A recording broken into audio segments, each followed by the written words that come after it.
Começamos o programa de hoje, além de falar do tempo e de lembrar com alegria de Narciso Vernizzi, fazendo um balanço do que restou aos times brasileiros no mês de agosto. Olho para a tela, os times que jogaram a Libertadores, as 7 equipes brasileiras que participaram da Libertadores. Começando pelo Fluminense, que foi campeão da Recopa no começo do ano. Foi eliminado na semifinal do Campeonato Estadual, eliminado nas oitavas de final da Copa do Brasil. Na Libertadores segue vivo, vai jogar contra o Atlético nas quartas de final. E no Brasileirão sofre, é o 18º colocado na zona do rebaixamento. Resumindo, sobrou defender o título da Libertadores para o Fluminense. É uma temporada bastante decepcionante depois de um título histórico no ano passado. Se bater semi de Libertadores, dá para falar que é uma temporada honesta? Dá, né?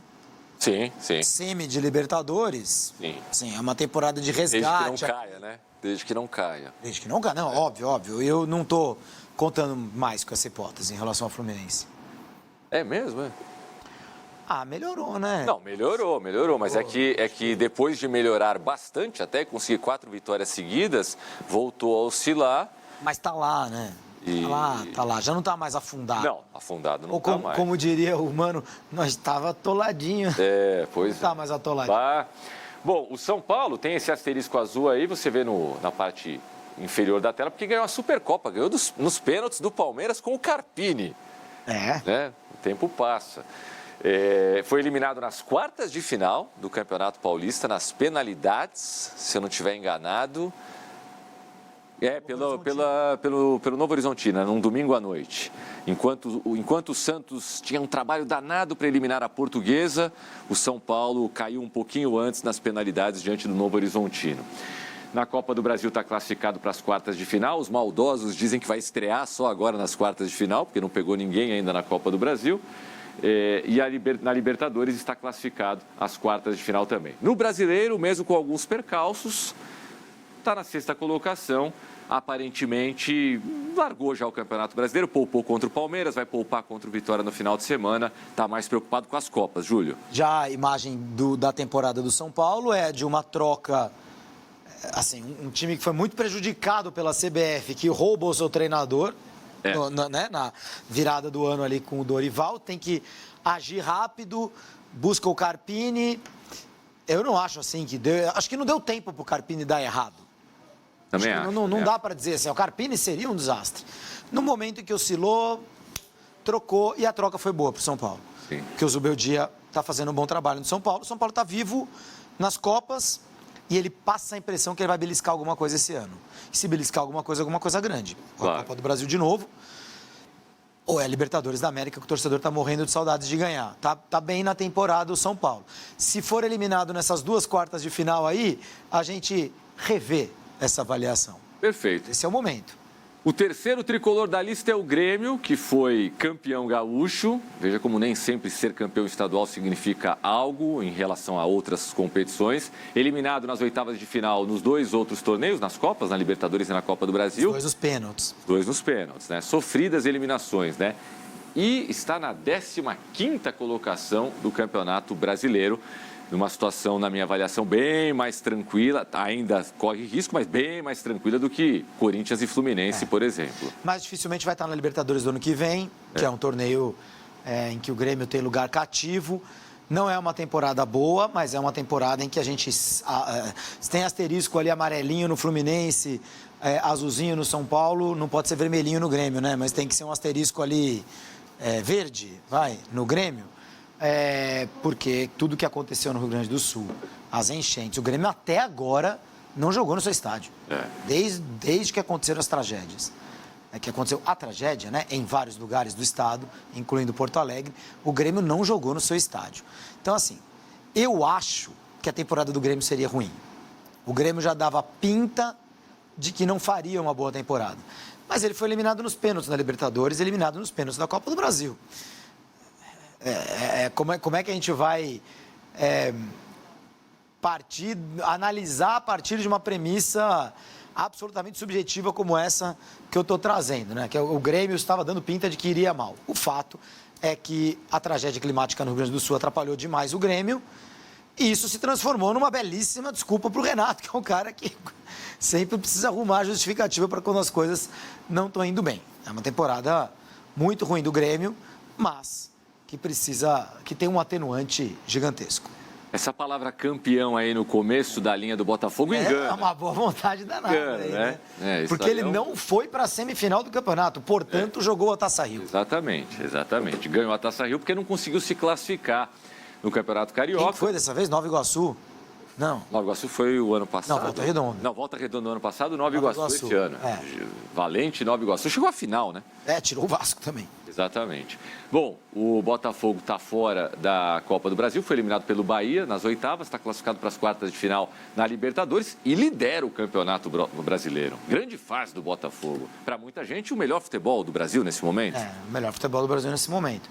Eu acho que é uma temporada grandiosa do Botafogo, principalmente considerando o que aconteceu no ano passado. Porque no ano passado foi muito surpreendente que o Botafogo tivesse feito... Porque ele também foi eliminado... Ele também foi campeão da Taça Rio no ano passado. Também ficou fora da semifinal. Então ele começa o Campeonato Brasileiro na minha lista de candidatos a rebaixamento. Obviamente errei redondamente, podia disfarçar aqui.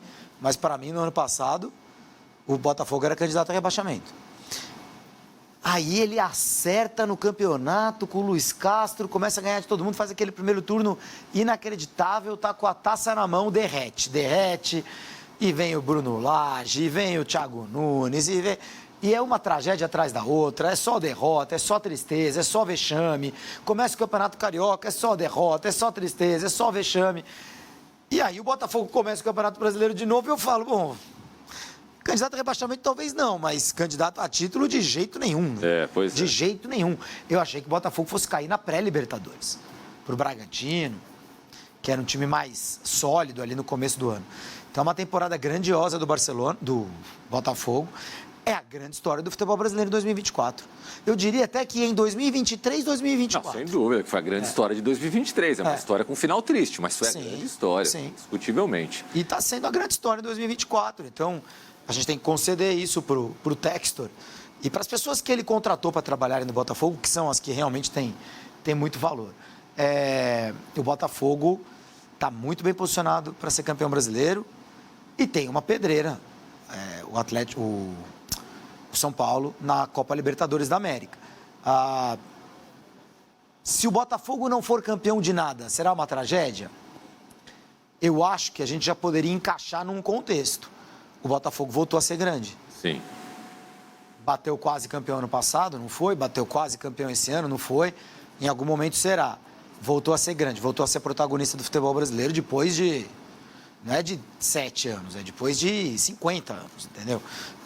O Botafogo tinha deixado de ser um clube protagonista. Aqui, às vezes, uma final de brasileiro, título brasileiro em 95, é verdade e tal, mas não era um protagonista ano após ano, né? Tinha deixado de ser faz bastante tempo.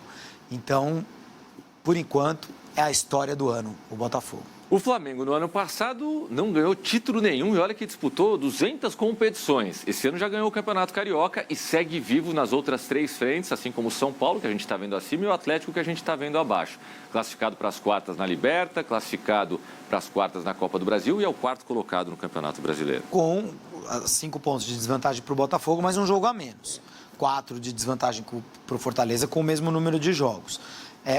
O Flamengo me decepciona porque talvez eu esperasse muito. Eu esperava que o Flamengo fosse ganhar o Campeonato Brasileiro com o pé nas costas. Com o Tite, com o elenco que tem. Não é o caso. Ele ainda está muito vivo nessa briga. E nas Copas, Tomás, Copas são Copas. O que o Flamengo não pode é ser eliminado pelo Bolívar nas oitavas de final. Ele está nas quartas de final da Libertadores. Ele está nas quartas de final da Copa do Brasil.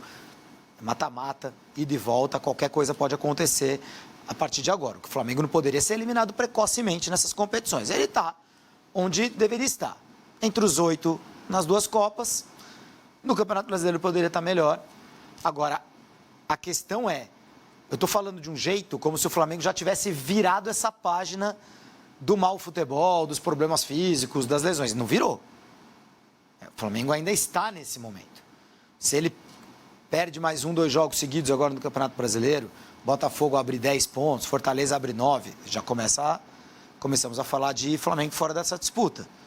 toma uma piaba do Bahia semana que vem na Fonte Nova, fica virtualmente fora da Copa do Brasil, com todos os desfalques que tem, o desgaste físico, opa, aí já sobra só a Libertadores, em uma semana. Então, olho, o Flamengo está vivo em tudo, mas ainda não podemos dizer que o Flamengo se recuperou totalmente da temporada passada, que foi trágica. Né? Sem dúvida. Aí a gente chega no Palmeiras, que ganha o Campeonato Paulista, aliás, é tricampeão paulista, algo que não acontecia há 80 anos, mas está fora das duas Copas já, foi eliminado nas oitavas de final em ambas. No Campeonato Brasileiro, ele segue brigando e agora tem a vantagem de ser o único que briga pelo título sem nenhuma outra competição para atrapalhar. O Palmeiras está na frente do Flamengo, é nos critérios, é isso? Eu acho que sim. Está com os mesmos pontos, né? É, mas agora fiquei na dúvida se tem um jogo a mais. Um jogo a mais, E um detalhe, pode ser a primeira vez em 5 temporadas, nas últimas 4 ele conseguiu, a primeira vez em 5 que ele não ganha um dos 3 principais títulos. Exatamente, que é o ponto, né? Porque o Campeonato Paulista virou Paulistinha, né? Para um clube como o Palmeiras. É importante, super importante, mas no ano passado eu tinha a impressão que o Palmeiras não ganharia nada, não ganharia nenhum dos 3 títulos, e aí ele consegue aquela arrancada extraordinária no Campeonato Brasileiro.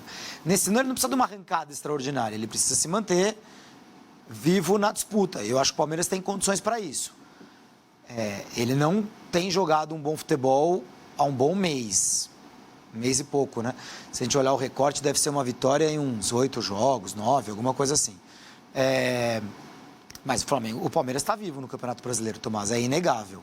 É inegável que ele tem chance de conquistar o tricampeonato, né? O 3º Campeonato Brasileiro consecutivo.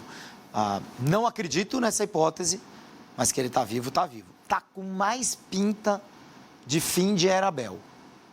Está com pinta de fim de era Abel. Mas...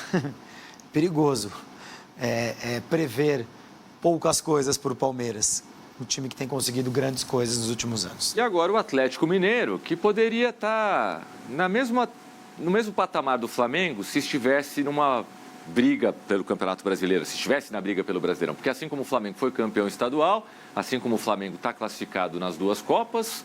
Só que no Brasileirão o Atlético ficou muito para trás. Nem cogita, né, título. O Atlético já está naquela situação em que ele olha para a tabela do campeonato e fala, caramba, se a gente não ganhar nem Copa do Brasil, nem Libertadores, a gente corre um risco de não conseguir via Campeonato Brasileiro uma vaga no ano que vem na Libertadores. O Atlético que montou time caro, montou elenco caro, partiu para a aventura partiu de Cudê para Filipão no ano passado, de Filipão para Gabriel Milito nesse ano. O Atlético ele não transmite confiança na sua gestão, na gestão esportiva mesmo, as decisões esportivas do Atlético. Ele se colocou como 3ª força nacional nos últimos anos, atrás do Flamengo e do Palmeiras, para ser um triunvirato, digamos assim, né? Ele ganhou o Campeonato Brasileiro. Ele chega, ele bate na porta e traz jogadores e tal. Você fala, bom, é Flamengo, Palmeiras e Atlético. Flamengo, Palmeiras e Atlético. Mas o Atlético, ele não tem o ritmo desses dois. Inaugurou estádio. Inaugurou estádio. Pô, com estádio agora vai fazer mais dinheiro e tal. Mas não é uma temporada legal para o Atlético. Ao contrário do Flamengo, que eu fico com a sensação de que vai acabar ganhando alguma coisa, o Atlético eu tenho a sensação de que não vai ganhar nada. Eu tenho essa mesma sensação também.